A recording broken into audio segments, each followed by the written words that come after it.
오늘은 선교주일입니다. 우리가 순종하면은 그리스도의 신앙인으로서 가장 아름다운 말씀이 아닌가라는 생각을 해봅니다. 우리가 2016년도를 시작하면서 우리는 하나님 앞에 순종하는 마음으로 하나님이 쓰시기에 편안한 일꾼이 되자라는 교회 표어를 내걸고 매 주마다 주보 2일을 보면은 하나님이 쓰시기에 편안한 일꾼이 되자라는 것을 각오하는 마음으로 우리는 마음에 새겨왔습니다. 여러분, 과연 나는 이 시간에 하나님께서 쓰시기에 편안한 일꾼이었는지 오늘 짧은 예배의 시간을 통해서 한번 묵상해 보기를 원합니다. 많은 각종 예배에 참여하기를 얼마나 힘쓰셨나요? 선교하는 일, 전도하는 일, 모든 교회 행사에 대해서 얼마나 많은 협력을 하셨나요? 우리에게 하나님께서 주시고자 하는 그 말씀은 하나님이 쓰시기에 너무너무 편안한 일꾼이 되라 라는 말씀을 주셨습니다. 그럼에도 불구하고 우리는 과연 한 해 동안 지내오면서 하나님께서 쓰시기에 편안한 일꾼이 되었는가 한번 생각해 보았으면 합니다. 여러분, 편안한 사람이란 어떤 사람일까요? 나와 같이 있어주는 사람입니다. 내가 전화할 때 신속하게 달려오는 사람, 그런 사람이 나에게 편안한 사람 아닐까요? 내가 어려움이 있을 때 안부를 물어주는 사람, 내 곁에 있어주는 사람, 이 세상 사람들도요, 내 말에 순종하는 사람을 좋아하더군요. 맞습니까? 오늘은 선교주일입니다. 한 해 동안 6분의 선교사님들이 우리 교회에 와서 이 선교주일을 통해서 말씀을 증거하셨습니다. 그 6분의 선교사님들의 공통점 하나를 찾아본다면 여러분 무엇이라고 이야기할 수 있을까요? 저는 그들의 설교를 다시 한번 들어보았습니다. 그분들의 공통점 하나는 순종하는 사람이다라는 것을 찾아냈어요. 하나님이 부르시는 그곳에, 인도에, 태국에, 아프리카 우간다에, 아프리카의 어린 아이들을 돕는 그런 선교사로서 교도소에서 그들은 한결같이 하나님이 부르시는 그 자리에 순종하는 그런 사람들이었다는 것을 저는 알았습니다. 땅끝까지 이르는 내 증인이 되라 하신 주님의 명령을 지키는 그런 선교사들이었습니다. 여러분, 하나님이 쓰시기에 편안한 사람들은 어떤 사람일까요? 이처럼 선교는 순종입니다 라고 말씀하셨듯이 하나님의 뜻대로 사용되는 사람들, 그런 사람들을 우리는 하나님이 쓰시기에 편안한 사람이다 라고 이야기를 합니다. 오늘 본문의 말씀을 보니까요, 두 아들의 비유가 나옵니다. 이 비유를 보면 하나님께서 정말 쓰시기에 너무너무 편안한 사람, 어떤 사람이 편안한 사람인가를 보여주죠. 어떤 사람에게 두 아들이 있었습니다. 큰 아들에게 이르렀습니다. 애야, 포도원에 가서 일하라 할 때 큰 아들은 네 하고 대답하고 나중에는 가지 않았다. 둘째 아들에게 포도원에 가서 일하지 않을래? 라고 하니까 무슨 말씀이에요? 아는답니다. 싫습니다 라고 말했지만 끝내는 포도원에 갔다라는 아주 짧은 예수님의 비유의 말씀입니다. 우리가 언젠가 주일 설교에서 모든 대화는 질문과 대답으로 이루어진다라고 말씀드렸습니다. 질문에 대한 대답만 잘해도 인과관계가 잘 형성되는 것을 우리는 느낍니다. 여러분, 오늘도 어떠한 질문을 하셨고 어떠한 대답을 하셨나요? 오늘 비유의 말씀을 보니까 예수님은 이렇게 질문하였습니다.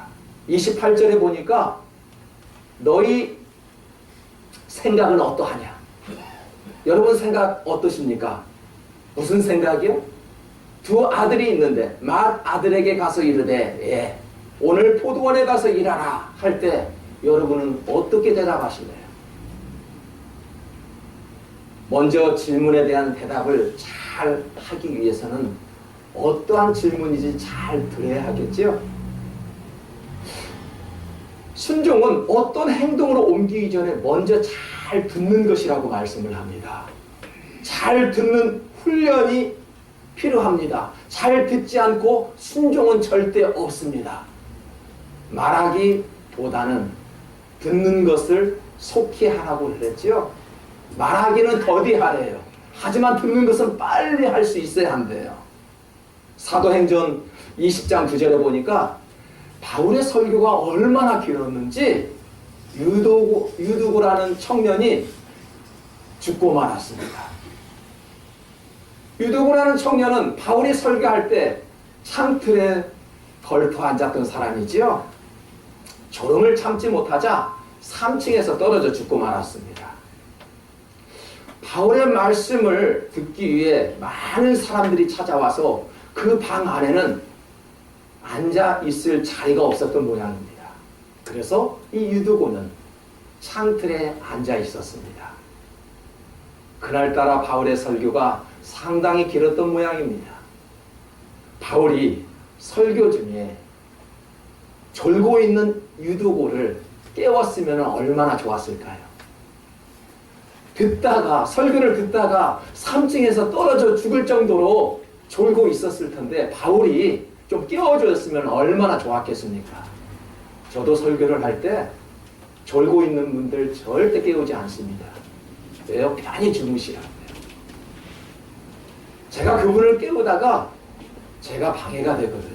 그래서 저는 깨우지 않습니다. 여러분,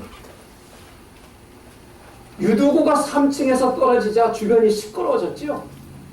그러자 바울이 땅에 엎드려져 있는 유두고를 보고 안으면서 가만히 있어라. 이 유두고에게는 생명이 있다라고 이야기했어요. 죽지 않았대요. 그러자 벌떡 일어났지요.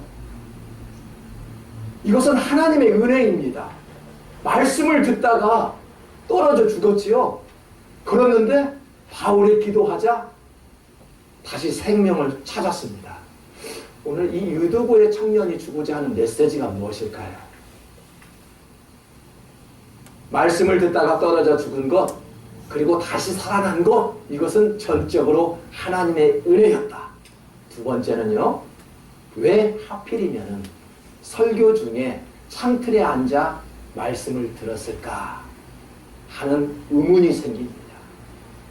이러한 모습을 볼 때 마치 세상과 신앙과의 경계선에 앉아 이럴 때는 저렇게, 저럴 때는 이렇게 뭔가 혼돈의 상태를 가지고 있는 신앙관을 가지고 있지 않았나라는 것을 한번 생각해 보기도 합니다. 사람이 시험에 들어서 세상 밖으로 떨어지죠. 그러면 치명적인 결손을 입습니다.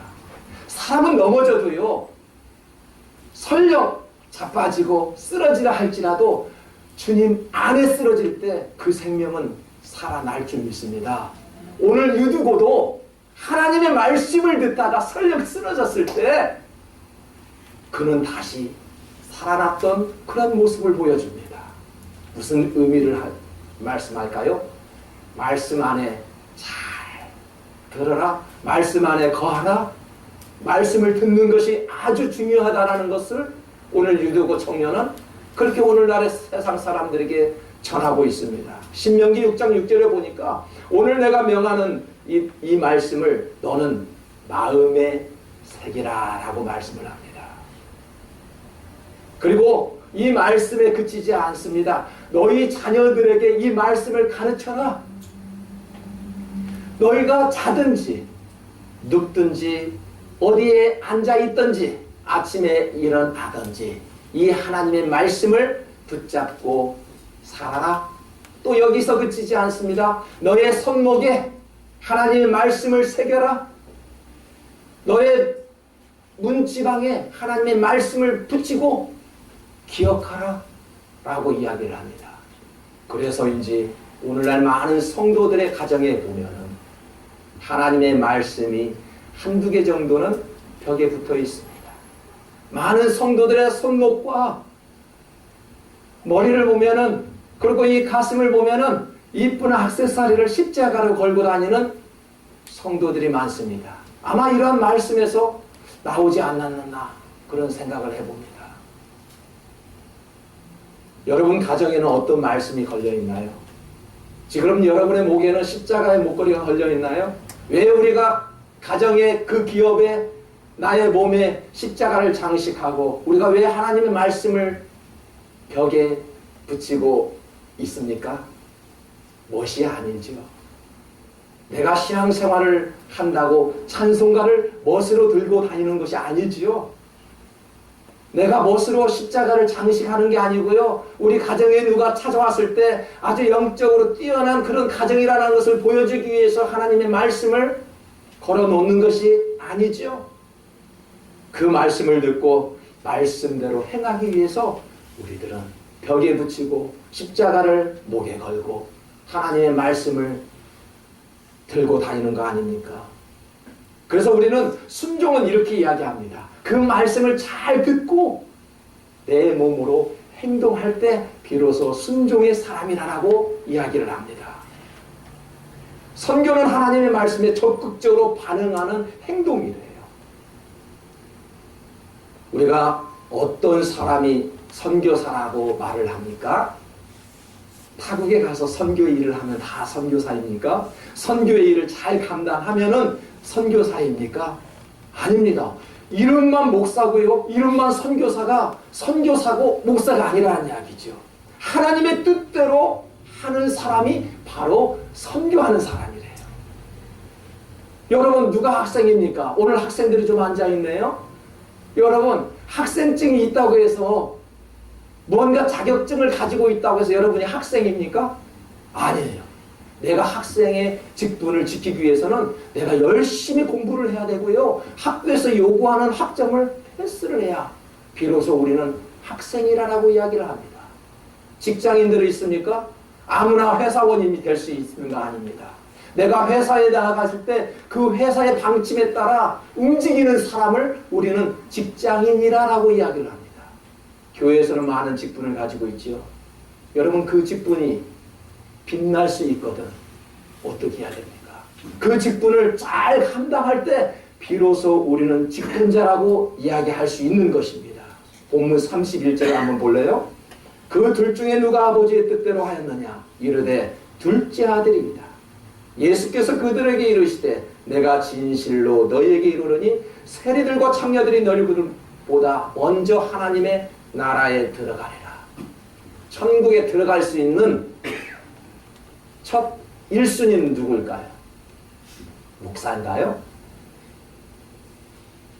열심히 해서 직분을 가지고 선교를 잘 감당하는 선교사일까요? 천국에 들어갈 수 있는 1순위를 보니까요, 하나님의 말씀을 보니까 종교 지도자들이었어요. 그런데 그들보다 세리와 창녀들이 먼저 들어간대요. 이해가 가십니까? 둘째 아들처럼 결국은 아버지의 뜻대로 한 자가 천국에 들어갈 수 있다라고 오늘 말씀합니다. 너희에게 이르노니 너희가 누구입니까? 당시 종교 지도자들을 이야기합니다. 대제사장들과 장로들을 이야기합니다. 오늘날의 장로가 아니죠. 그런데 세리와 창녀들은 누구입니까? 그 사회에서 가장 하찮은 천한 직분, 그런 사람들을 우리는 세리 아니면 창녀라고 이야기합니다. 아주 죄인으로 낙인이 찍혔던 그런 사람들을 우리는 세리와 창녀다 그렇게 이야기합니다. 그런데 그런 사람들이 어떻게 종교 지도자들보다 먼저 하나님 나라에 들어갈 수 있을까요? 어떻게 하면은 그런 신앙관이 투철한 그런 지도자들보다 먼저 하나님 나라에 들어갈 수 있을까요? 문제는 마태복음 21장 23절에 있습니다. 예수께서 성전에 들어가 가르치실 때 대제사장들과 백성의 장로들이 나와 이르되 너가 무슨 권위로 이런 일을 하느냐? 또 누가 이 권위를 주었느냐? 종교 지도자들은 지금 예수님을 메시아로 보지 못해요. 뭔가 가르치고 있어요. 말씀을 강론합니다. 그런데 예수를 우리 주 메시아로 보지 않는다라는 데 있지요. 말로만 가르쳐 왔습니다. 믿지도 않았습니다. 무늬만 종교인들이었지 마음을 고치지도 않았습니다. 영적으로 어두운 종교 지도자의 모습을 보고 답답하신 예수님은 이렇게 말씀합니다. 25절을 보겠습니다. 요한의 세례가 어디에서 왔느냐? 하늘에서냐 사람에서냐? 영적으로 어두운 그 종교 지도자를 왜 세례가 하늘에서 왔느냐 사람에게 왔느냐라고 물을 수 있을까요? 여기에 또 그치지 않아요. 그런데도 이해하지 못한 이 종교 지도자들의 모습을 보고 오늘 본문의 두 아들의 비유를 이야기해 줍니다. 여러분, 세례는 목사의 이름으로 주는 것이 아닙니다. 다 세례를 받으셨죠? 세례는 성부와 성자와 성령의 이름으로 주는 것입니다. 여러분, 직분이 값어치가 있기를 위해서 빛낼 수 있거든 어떻게 해야 됩니까? 사람이 주었다 라고 생각하면 그 직분은 값어치가 없는 것입니다. 세례, 군대에서 받았나요? 세례를? 아니면은 억지로 끌려가지고 세례를 받았나요? 그렇다면 그 세례의 값어치는 아무 필요 없는 것입니다. 세례를 받는 분들을 보면 눈물을 흘리는 사람이 있습니다. 여러분, 세례는요 하나님께 주셨고요 직분도 하나님께서 주셨다라는 이야기죠. 어떻게 주님의 질문이 요한의 세례가 하늘에서 왔느냐 사람에게서 왔느냐 누구에게 질문한 거예요? 신앙이 투철한 대제사장들이에요. 장로들이에요. 신앙의 종교 지도자들이란 말입니다. 종교 지도자들이 이 사실을 몰랐을까요? 세례는 하늘에서 온 거라 라는 것을 이 종교 지도자들이 몰랐을까요?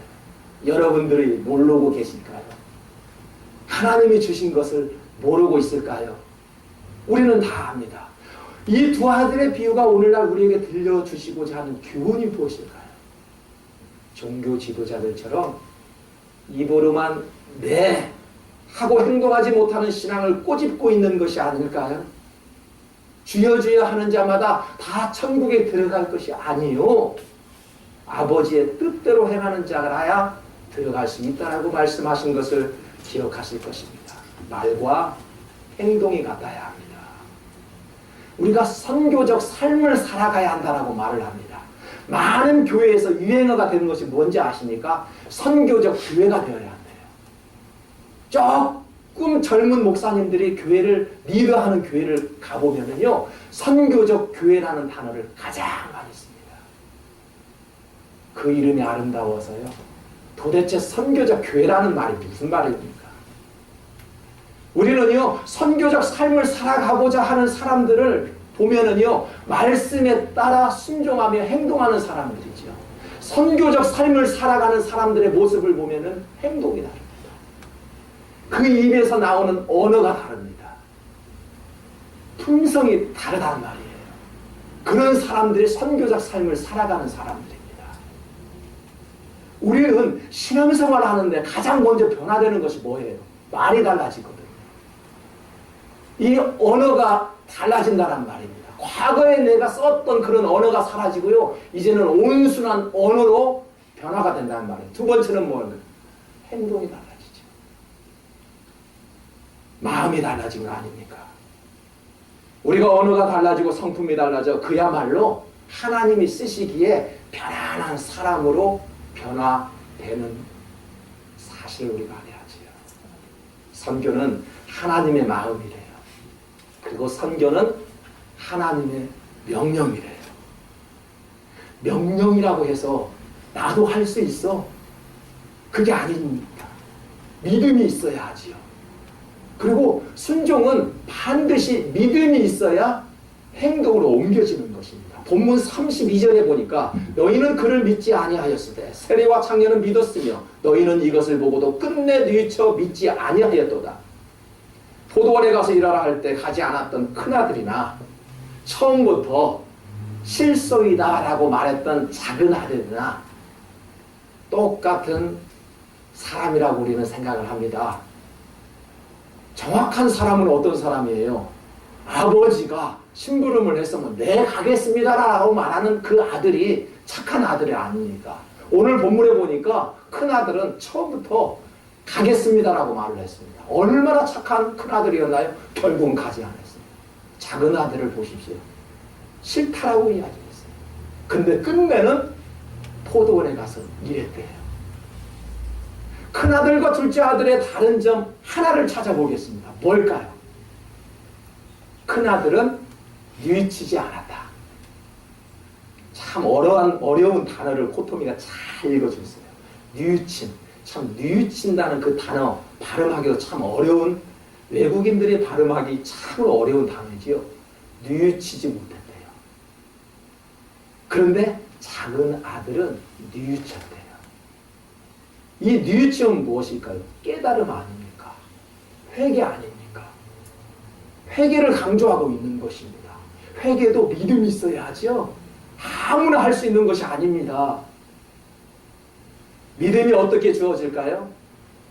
여러분, 신앙생활을 잘한다고, 교회만 다닌다고 믿음이 주어질까요? 절대 아닙니다. 이방인 라합을 보니까, 여호수아서를 읽어보니까 믿음은 들음에서 났대요. 라합, 이방인이 했던 말씀이에요. 우리도 이방인들이지요. 어떻게 복음을 접했을까요? 들었어요. 있기 전에 먼저 들었어요. 1500년대에 무슨 성경책이 있겠습니까? 선교사님들로부터 들었어요. 그래서 믿음이 생겼어요. 이방인 라합을 보니까 들었대요. 로마서에서도 보니까 믿음은 들음에서 난다라고 말씀하였습니다. 그렇다면 우리가 믿음을 가졌는데, 지난 금요 설교 때 겨자씨에 대해서 이야기했습니다. 겨자씨만한 이 믿음을 어떻게 크게 성숙할 수 있을까요? 믿음의 분량이 다 사람들마다 다릅니다. 장로님이 기도하실 때 열심히 기도 속에 푹 빠져있는 사람들이 있는가 하면은 그렇지 못한 마음도 있습니다. 설교를 잘 듣는 믿음의 성도들이 있는가 하면 또 돌밭에 가시밭에 뿌려지는 그런 마음으로 받는 그런 분들도 계십니다. 여러분, 이러한 믿음이 어떻게 하면 성장할 수 있을까요? 말씀을 읽고 먼저 들어야 합니다. 아무개 집사님이 선교 예물도 드리니까 나도 드릴 수 있어. 나도 해야겠다. 누가 11조를 하니까 나도 11조 예물을 드려야 되겠다. 그러한 신앙과는 건강하지 못한 신앙관입니다. 오늘 헌금 봉투를 보니까 각각 그 마음에 정한 대로 할 것이요 인색함으로나 억지로 하지 말지. 억지로 하지 말래요. 누가 한다고 해서 나로 따라한다. 억지로 하지 말고 하나님은 즐겨내는 자를 사랑하신대요. 여러분, 우리가 무언가 하나님 앞에 드린다는 거 억지로 하는 거 아니거든요. 누구를 따라하는 거 아니거든요. 시험 받거든요. 따라하다가. 그리고 지치고 금방 넘어집니다. 왜 하는지를 우리는 알아야 하고요.